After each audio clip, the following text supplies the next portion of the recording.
ಶ್ರೀಯುತ ಮಂಜಣ್ಣ ಪೂಜಾ ಇವರು ನೆರವೇರಿಸಿಕೊಡ್ಬೇಕಂತ ಅವರಲ್ಲಿ ಇನ್ನೊಂದ್ಸಲ ವಿನಂತಿ ಮಾಡ್ತಾ ಈಗ ಧ್ವಜಾರೋಹಣ ಕಾರ್ಯಕ್ರಮ ಇರ್ತದೆ. ಎಲ್ಲರೂ ಶಾಂತ ರೀತಿಯಿಂದ ನಿಂತ್ಕೋಬೇಕು.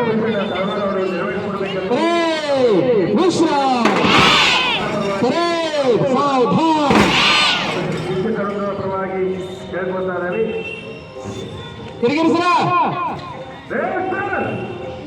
ರೆಡಿ